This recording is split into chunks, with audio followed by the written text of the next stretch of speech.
Sebelumnya gue mau ngucapin selamat Natal untuk yang merayakan dan selamat tahun baru untuk kita semua. Di tahun baru ini pastinya banyak harapan yang mau kita titipkan untuk pemerintah. Pastinya supaya ke depan kehidupan kita dalam negara ini jauh lebih nyaman dan aman untuk semuanya. Rame boleh, tapi tetap asik. Kemarin itu gue sempat ngeliat konten seorang psikolog.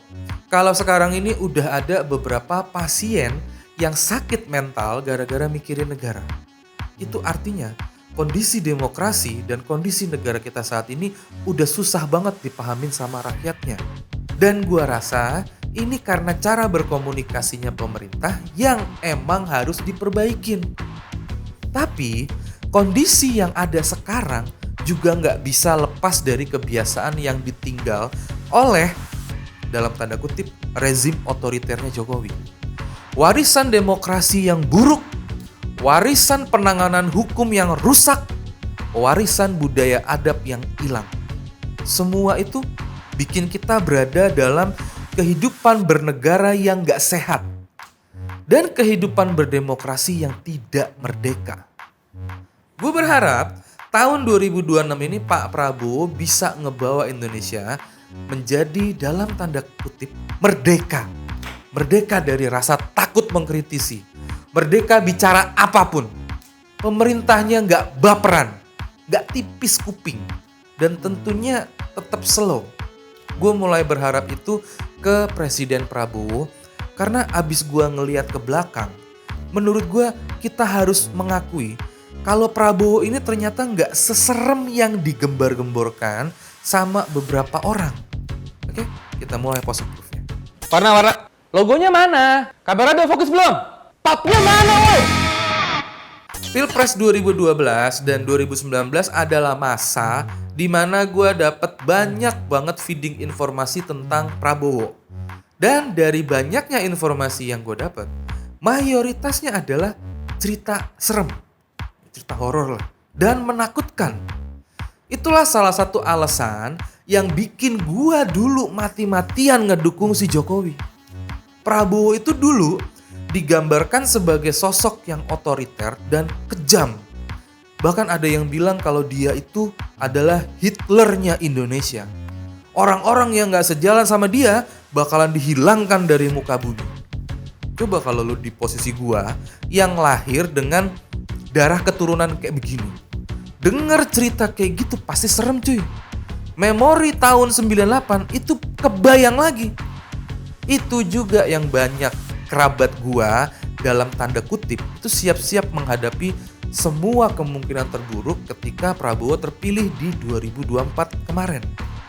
Tapi abis Prabowo menjabat selama kurang lebih setahun ini, semua cerita yang gue dengar dulu itu nggak terbukti sama sekali. Prabowo ternyata nggak seserem yang diceritain ke gue. Dan menurut gue, dia nggak ngejadiin jabatannya sebagai ajang balas dendam ke orang-orang yang dulu udah menghina, merendahkan, dan memfitnah dia. Dan dari awal ngejabat sampai sekarang, Prabowo belum pernah tuh memproses hukum orang-orang yang udah mengkritisi dia dengan keras. Baik kritik itu isinya merendahkan, mencaci maki, fitnah, Prabowo tetap santuy aja. Direspon sih, cuma ya nggak sampai dilaporin. Nah, gue mau cerita nih soal pengalaman gue dulu. Dulu itu gue pernah bikin konten untuk mengkritisi program MBG. Dan lu tahu, gue sempet parno banget. Karena konten itu viral dan dapat dukungan banyak dari netizen. Itu gue udah deg-degan dan siap-siap tuh kalau konten kritik gue tuh bakalan dipermasalahkan. Dan gue juga udah siap-siap hilang maksudnya. Tapi ternyata bayangan itu gak kejadian sampai sekarang. Jangankan ngirim aparat, bahkan ngirim buzzer aja kagak.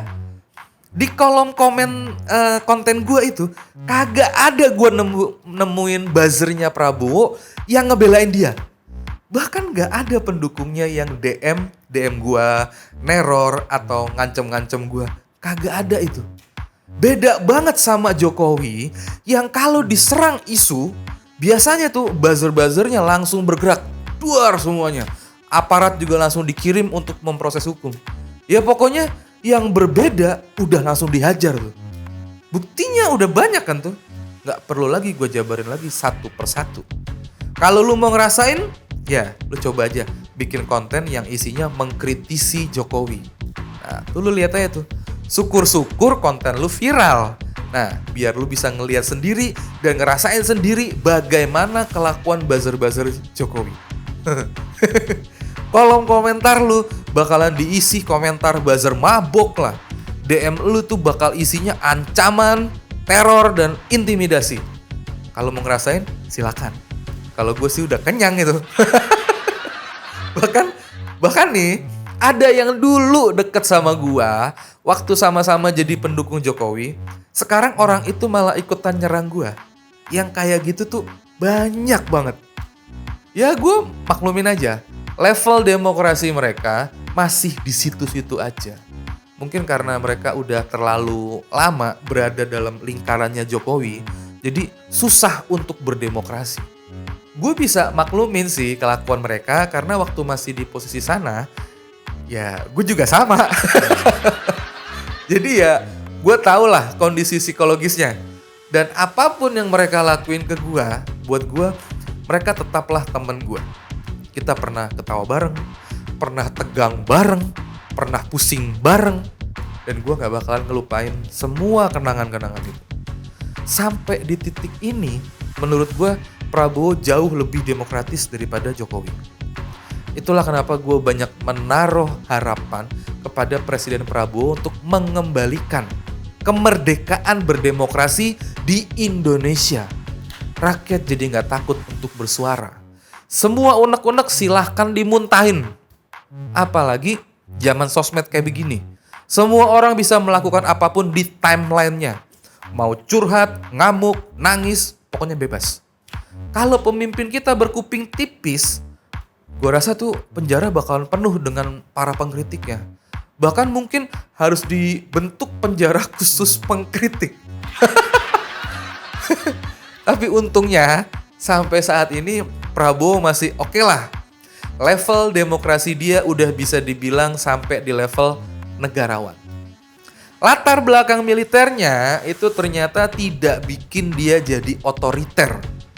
Ya lu tahu kan kalau budaya militer itu pantang banget yang namanya ngebantah atasan. Kalau ngebantah ya kelar hidup lu.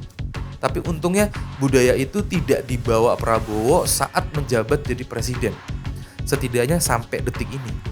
Banyak program dia yang mendapatkan kritik dari rakyat. Tapi sejauh ini belum ada yang hilang kan? Dan semoga aja nggak ada apa-apa. Kalau rakyat ditangkepin, ya itu otomatis pemasukan pajak jadi jauh berkurang. Karena kan mayoritas rakyat udah berani bersuara dan mengkritik. Bener nggak? Kalau dipenjarain semua pengkritik, ya otomatis mereka nggak bakalan produktif. Dan kalau nggak produktif, gimana bisa bayar pajak? Kalau udah gitu, yang ada pendapatan negara dari pajak bakalan turun drastis. Bener nggak tuh? Nah, kita sebagai rakyat ini nggak punya helikopter view atau pandangan dan sumber informasi yang luas. Apa yang bisa kita suarakan adalah apa yang kita lihat dan kita alami. Jadi, faktor komunikasi adalah yang paling penting untuk mendekatkan hubungan antara penguasa dengan rakyat. Kalau ada yang salah informasi, ya tinggal dilurusin, bukan dipenjarakan. Dan gue berharap pola komunikasi pemerintah juga dibenerin. Kalau mau dukungan rakyat, ya tolong kami ini dijelaskan. Maunya apa? Diyakinkan tujuannya apa? Kalau ada yang protes, ya ditanggepin dengan bijak. Gue yakin kok rakyat pasti ngedukung kalau mereka paham dan mengerti target dan tujuannya. Dan tahu gitu harus apa dan bagaimana. Karena komunikasi adalah pekerjaan rumah terbesar pemerintahannya Prabowo saat ini. Dan PR terbesar rakyat adalah gimana caranya semua keluhan, semua permasalahan rakyat itu bisa sampai ke kuping presiden tanpa filter. Karena kabarnya itu di lingkaran Presiden Prabowo banyak pejabat yang masih doyan kasih informasi itu ABS, Atau asal Bapak senang doang? 2026 Indonesia harus jauh lebih asik dan sukses juga untuk kita semua. Apa lo? Warna-warna. Logonya mana? Kamera udah fokus belum? Papnya mana, woi?